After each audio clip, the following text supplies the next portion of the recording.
Estamos profundamente orgullosos.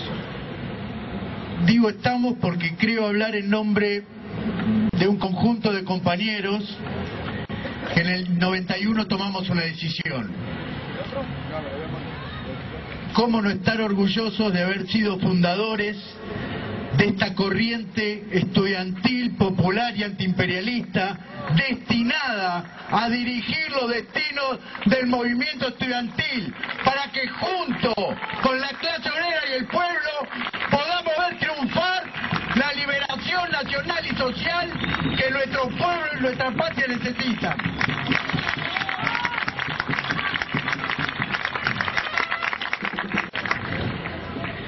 Claro que en el 91 las cosas eran complicadas. En medio de un auge liberal, en medio de un auge de privatizaciones, donde se caía el muro de Berlín, donde decían que se habían muerto las ideologías, que la clase obrera no existía más, donde gran parte del movimiento obrero y popular había sido ganado o neutralizado para poder imponer la política de privatizaciones que Menem impuso, nosotros decidimos clavarle la estaca y decirle: no compramos estos espejitos de colores de que no es posible otra cosa.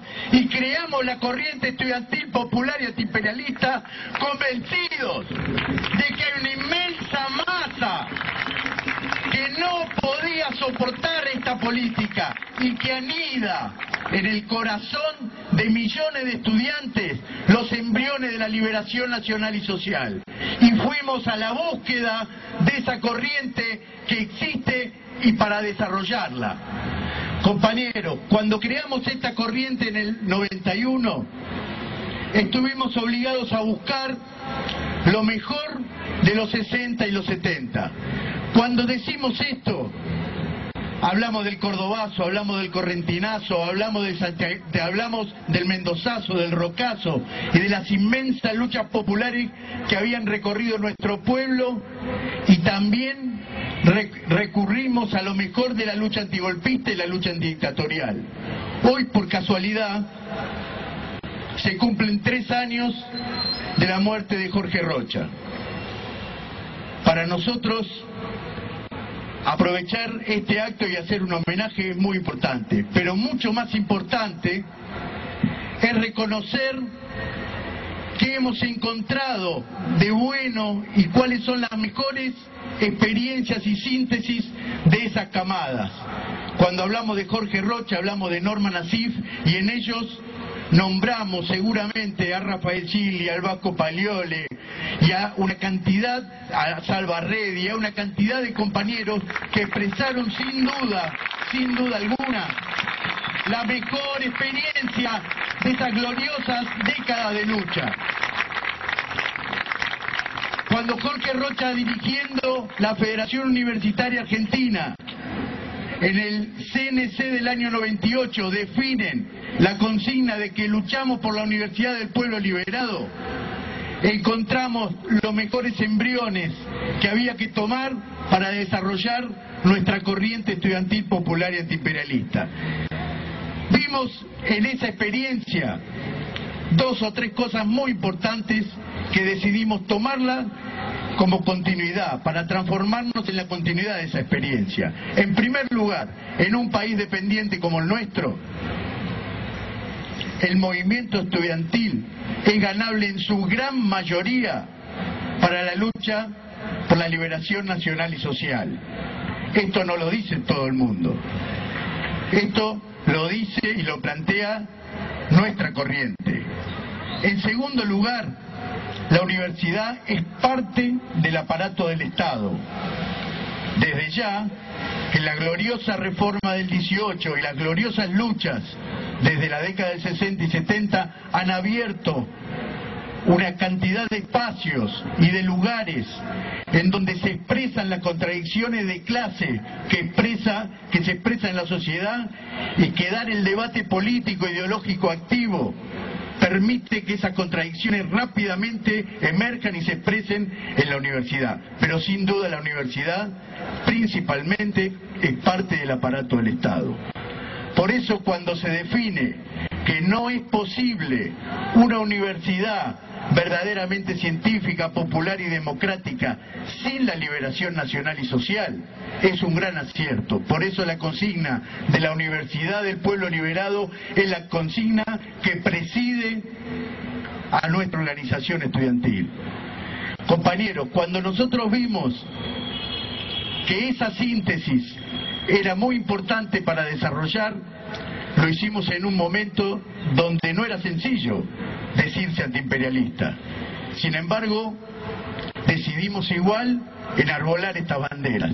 Y con esta fundación y con estos principios abordamos un periodo muy complejo, porque el menemismo efectivamente avanzaba y nuestra decisión permitió ir abriendo un camino distinto, ir abriendo un surco en esta situación que era para atrás del movimiento estudiantil y popular. Así llegamos a que en el propio año 92, a un año de la fundación, logramos en el primer congreso de fuga que participamos como CEPA, armar un frente que permitió que un compañero, no de la CEPA, pero de una fuerza del partido intransigente como fuerza aliada, entrara a la fuga. Y ya en el 93, junto a esa altura, con estudiantes de la Patagonia y distintas agrupaciones universitarias independientes y de izquierda, por primera vez la CEPA entra a la dirección de la fuga con la Secretaría de Asuntos Estudiantiles. Y en esta lucha por enfrentar la política liberal y privatista del menemismo nos encuentra el santiagueñazo y la gloriosa lucha del pueblo mexicano en Chiapas.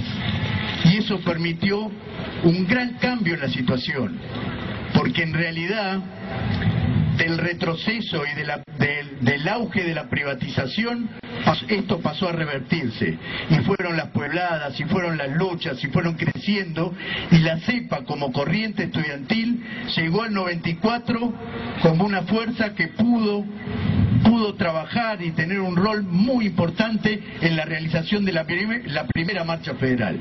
Piensen ustedes que la CCC todavía no se había constituido, y fue esa inmensa lucha por armar, como acá se dijo, con la CTA, con la FUA, con el MTA, lo que permitió el primer embrión del desarrollo de la CCC.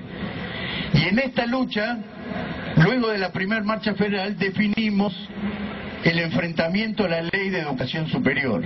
Acá se ha contado ejemplos, pero nosotros pudimos poner el centro en la disputa de los organismos de masas, en disputarle los centros y las federaciones universitarias a la Franja Morada como condición necesaria para avanzar en derrotar la ley de educación superior. Desde ya no pudimos derrotar la ley de educación superior, pero generamos un camino que desde ya logró en muchos casos lo que nuestra fuerza planteó, hacer letra muerta a la ley menemista.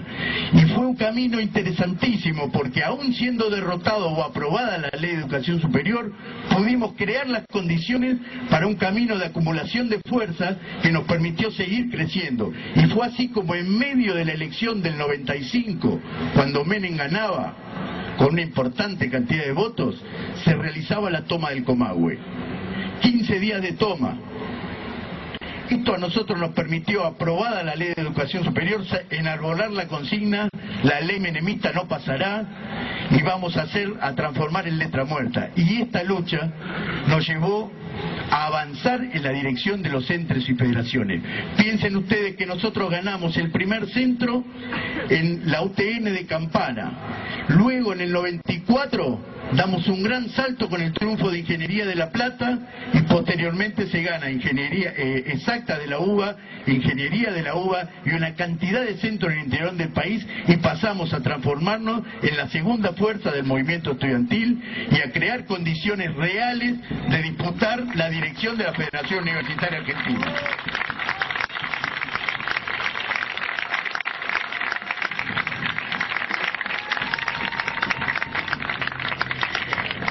Cada una de estas luchas a nosotros nos permitió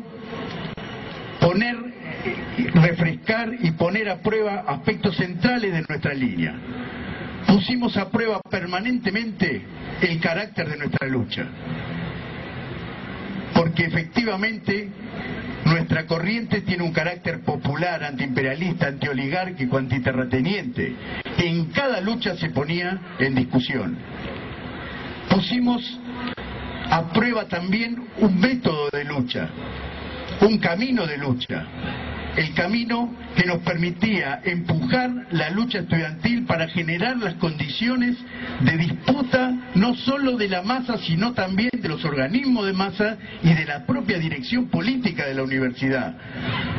Nosotros contrapusimos esa lucha a lo que era hegemónico en ese momento con la Franja Morada, a una lucha que intentaba, o hoy el propio kirchnerismo, cada vez que se desplegaba la lucha, acorralar esa lucha para usarla en la disputa por el control de los sectores de poder de la universidad. Y pudimos hacer que esa lucha en muchos casos desbordara y pusiera al borde la situación como fue la propia aplicación de la Ley de Educación Superior. Algunos recordarán la gloriosa frenada de la Asamblea de La Plata, que frenó la implementación de la Ley de Educación Superior, e innumerables luchas que pusieron en jaque esta situación. También pusimos a prueba el método de lucha, porque nosotros dijimos, sin línea de masas es imposible avanzar en la dirección del movimiento estudiantil, pero la línea de masas tenía como punto de referencia, en primer lugar, la necesidad del último estudiante y las necesidades reales de las masas, conscientes de que las necesidades de las masas fundamentalmente son el embrión de una necesidad política en la lucha por la liberación nacional y social, aunque no se exprese de esa manera. Por eso nosotros, cuando decimos línea de masas, decimos que es necesario una dirección del movimiento estudiantil capaz de sintetizar las mejores experiencias en cada una de las luchas y llevarlas en cada momento a un nivel superior. De lo contrario, es imposible plantearse que el movimiento estudiantil confluya con el movimiento obrero y popular en la lucha por la liberación nacional y social. Y compañeros, hoy tenemos planteado nuevamente un gran desafío. No hay duda de que nuestra corriente es profundamente popular, profundamente antiimperialista, profundamente antiterrateniente, profundamente desesperada por llegar a ganar al último estudiante. Pero hoy, como bien dijo Juan Carlos Alderete recién, el gobierno nacional ha logrado confundir.